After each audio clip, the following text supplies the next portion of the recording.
Salut les triathlètes, j'espère que vous avez la pêche. Alors dans la vidéo précédente, je vous avais annoncé la venue d'un projet un peu spécial pour 2020 qui va avoir lieu en parallèle des autres vidéos de cette chaîne. Et ce projet, je l'ai appelé Débuter le triathlon de zéro et ça commence dès aujourd'hui. C'est parti!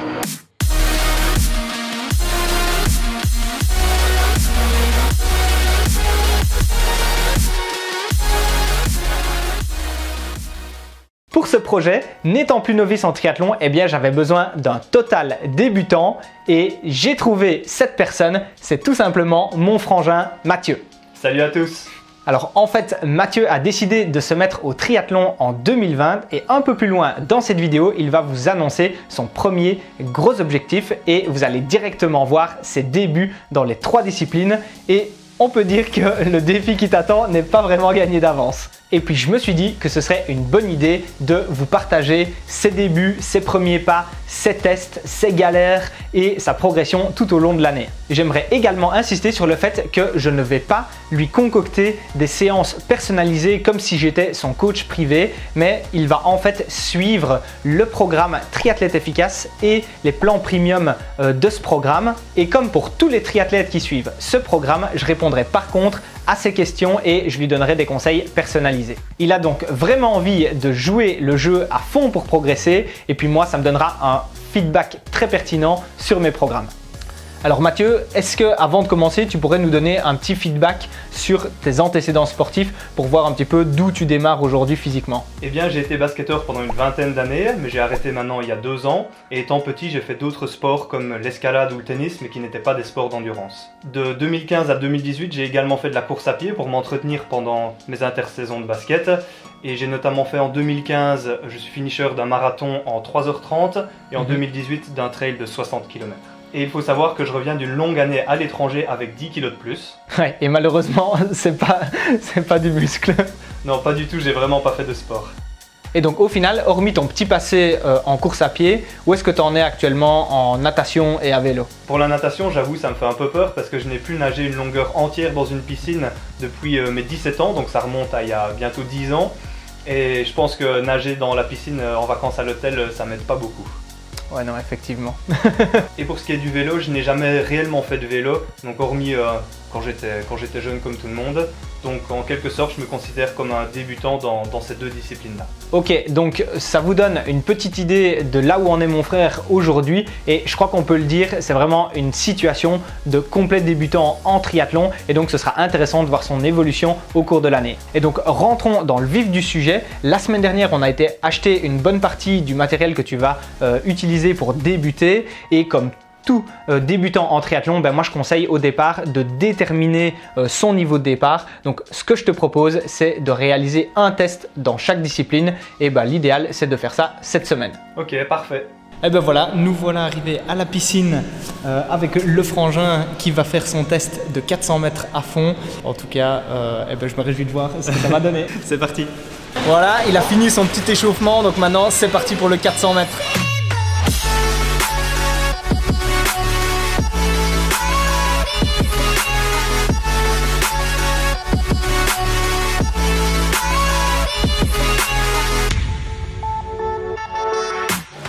Allez, essaye de pas t'arrêter, hein. Je suis mort.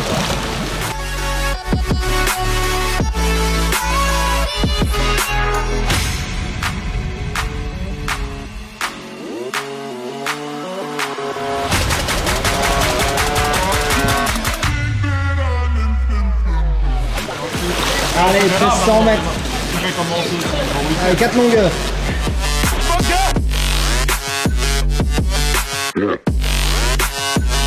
Jusqu'au bout.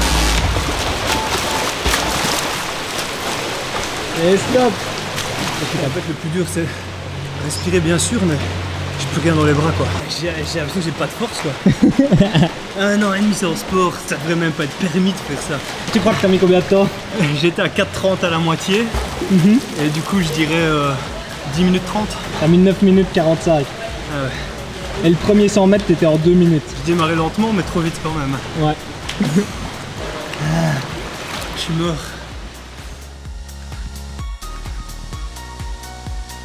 Maintenant, rendez-vous sur la piste d'athlétisme pour faire un joli petit test de VMA. Donc voilà, ça va être parti pour 6 minutes à fond. On vient de boucler l'échauffement. Donc maintenant que tu es prêt, eh ben, on va se mettre sur la ligne de départ et puis il faut y aller. C'est parti. 3, 2, 1, top.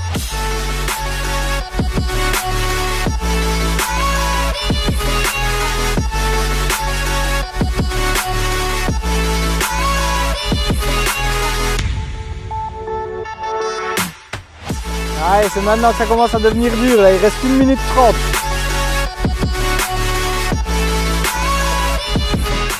Allez, à fond, donne tout, il reste 10 secondes.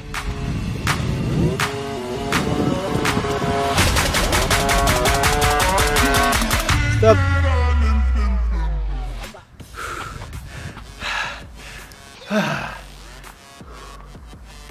Voilà, test VMA, 1525 mètres.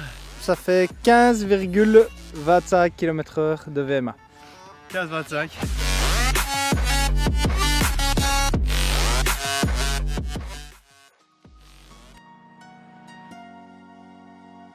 Bon, et ben ça y est, après le test de natation, le test de VMA sur piste, Mathieu est en selle pour son dernier test, c'est-à-dire le test de FTP pour évaluer en 20 minutes la puissance qu'il va pouvoir développer et donc déterminer sur base de ça sa FTP. Donc je l'ai installé sur mon Canyon, sur mon Speedmax puisque il n'a pas encore reçu son vélo. Bon, je vais te connecter à Zwift, comme ça au moins on pourra voir en direct la puissance. Bon, on verra le résultat dans 20 minutes, enfin dans un peu plus de 20 minutes parce que tu vas t'échauffer pendant environ une trentaine de minutes et puis tu auras les 20 minutes de test et puis résultat. C'est parti! Déjà c'est la première fois que tu montes sur un vélo depuis combien de temps? 15 ans? Depuis 15 ans, oui, facilement 15 ans et encore moins un vélo comme ça. Donc un peu de stress, un peu d'appréhension, mais on va tout donner. Donc voilà, je vais bien expliquer tous les différents paramètres qu'il y avait sur l'écran au niveau de Zwift, que ce soit au niveau de la puissance, au niveau de la cadence, au niveau de sa fréquence cardiaque.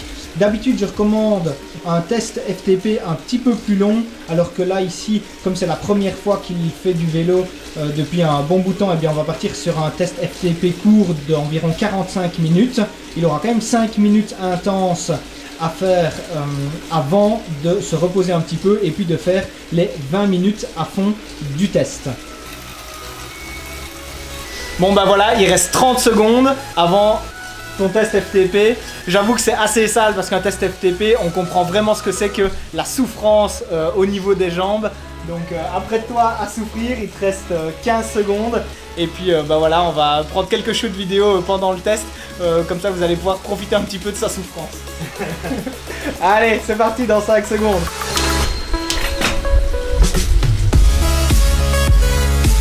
Et ben voilà, déjà 5 minutes de passer sur le test de 20 minutes. Et pour le moment, ça a l'air de tenir 180 watts de puissance moyenne. C'est dur. Il reste moins de 5 minutes. Donc là, on commence tout doucement à sentir qu'il en avait gardé un petit peu sous la pédale et qu'il arrive à essayer d'augmenter un petit peu l'intensité. Et voilà, il reste 3 minutes. Donc bah voilà, si jamais Mathieu t'as encore un petit peu de puissance dans les jambes et que tu sens que tu peux augmenter un petit peu la puissance, bah voilà, tu peux essayer d'aller chercher encore quelques watts. Allez, let's go! On va essayer de voir si tu sais encore donner ce qui te reste dans le fond du sac pour exploser un petit peu cette puissance là sur les dernières minutes.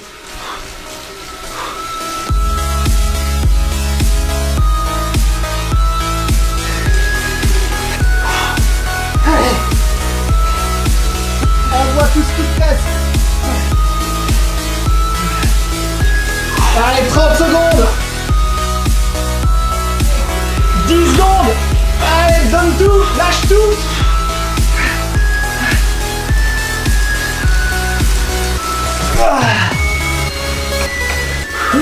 C'est bon, ça t'a été au bout. Allez, bonne récup. Merci. Et ben voilà. Fini. Donc comme on a dit, 179 watts de FTP, donc 179 et fréquence cardiaque max explosée, Ouais. donc 195, 195 pulsations minutes.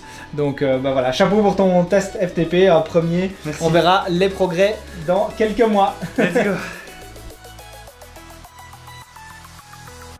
Et voilà, vous avez pu découvrir ses débuts en triathlon. Personnellement, ça m'a rappelé de bons souvenirs, ou plutôt des mauvais, lorsque j'ai débuté le triathlon avec un faible niveau dans les 3 disciplines. Alors maintenant qu'il a réalisé ces tests, eh bien, il va pouvoir déterminer ses zones d'intensité pour l'entraînement, à savoir ses zones d'allure pour la natation, ses zones de puissance pour le vélo et ses zones de vitesse pour la course à pied. De plus, grâce aux tests qu'il a effectués, eh bien, il a déjà une bonne idée de sa fréquence cardiaque maximale, que ce soit à vélo et en course à pied, pour pouvoir déterminer aussi ses zones de fréquence cardiaque. Mais ce sera quand même intéressant de réaliser un test spécifique dans les prochaines semaines. Et justement, si vous êtes des débutants en triathlon, eh bien, je vous conseille exactement de faire la même chose, à savoir faire des tests pour évaluer votre niveau de départ et ne pas vous entraîner n'importe comment. Je vous assure que vous allez gagner énormément de temps dans votre progression. Et puis après, ça vaut à peu près pour tous les triathlètes,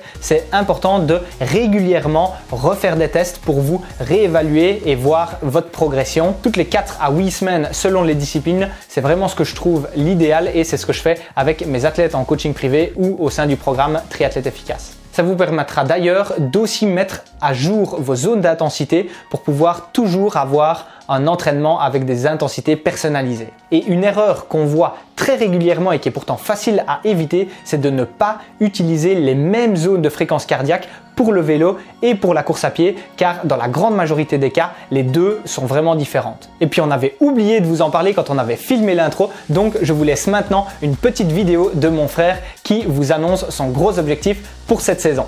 Voilà, en octobre dernier, lorsque j'étais à l'étranger, j'ai eu comme idée de commencer le triathlon et je voulais donc un objectif de taille pour que ce soit un vrai défi. Alors je me suis inscrit au triathlon XL de Gérardmer qui aura lieu le samedi 5 septembre. Il me reste donc 32 semaines pour m'y préparer. Eh bien, bon courage à lui et je vous invite à cliquer sur le bouton s'abonner à la chaîne pour ne rien louper de ce projet débuté, le triathlon de zéro. En attendant, je vous souhaite un excellent entraînement avec une patate d'enfer et n'oubliez pas, on progresse ensemble et célébrons la magie du triathlon. Ciao, ciao!